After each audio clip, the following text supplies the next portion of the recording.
Good afternoon, Sonia. Hi, Lilou. Nice to see you. Nice to see you too, and thank you so much for accepting, for sharing once again your tools, and because as you know, we're starting the 100-day reality challenge, and for 100 days, people all around the world are going to attempt to live with an open heart. And Good. yeah, and it's absolutely Once wonderful. you do it for 100 days, you'll never go back. So we're starting that on August 20th. And as one of we think that you're one of the teachers that really teaches us how to live in the heart. Tell us why it is so important for us to live from this space. The most important thing is that the heart is where your spirit lives. It's your highest consciousness. It's your divine self. And the divine self is the self that can create and manifest and can attract and can elevate the state of serotonin in your brain and the hormones in your body, and it's the energy that is of the good vibration. When you're in your intellect, the intellect is a fear-based frequency, and it contracts. It works on what was yesterday or what might be tomorrow. Only the heart lives in what is in present time. And you can only create in present time. So that's why if you don't live in your heart, you give up your power to create. And manifest, you just end up reacting to life and you lose all your power. So is that why it's so juicy? Yes, among other things. It's to live in your heart elevates your vibration, it reduces stress, it activates your intuition, it accelerates and sharpens your creativity, it helps you begin to see hidden connections between things, it inspires you, it establishes rapport with people that wasn't there, so it ends isolation. It's truly the only sane way to live. And it seems it's more peaceful, I guess, and we access this wiser part of ourselves, but it's not even our wiser self, it's the higher wisdom, isn't it?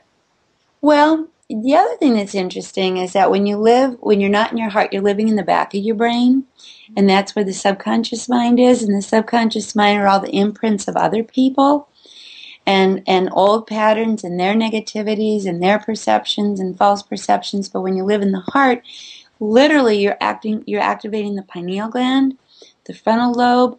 The frontal lobe connects to the heart. So you live in the place of more accurate perception. You're not living with filters over you about what was or what could be or what you're not defended. And so you really interface the world more intensely and more accurately, and you have a richer, more joyful experience. But I think the best part is when you live in the heart, you realize there's no them. There's just us, so you have no enemies. That way you can relax. Yeah. Because we're all really the same, aren't we? We're all spirit. We all share the same breath.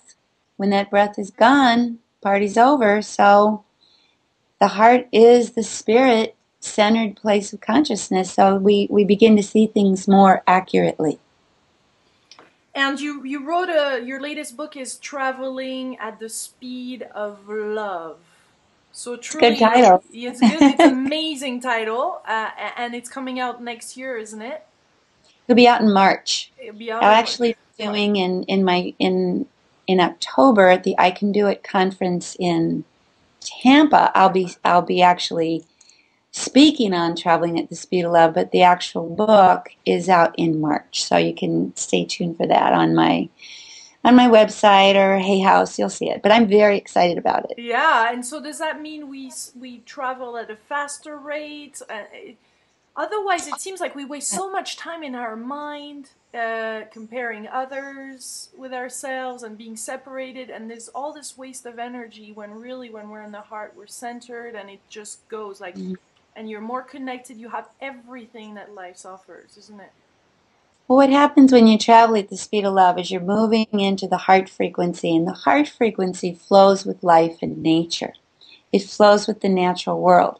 When your head, it's almost as though you're trying to push against the flow, like you're trying to stop the river, or you're trying to hold back the mountain, or you're trying to go against the grain, and it's very stressful and debilitating and physically demoralizing because you make no progress.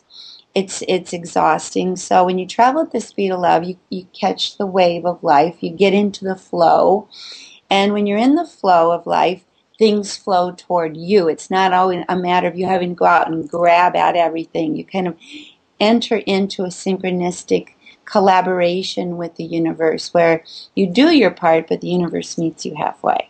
So it's quite an extraordinary paradigm shift. It's a whole different way of being.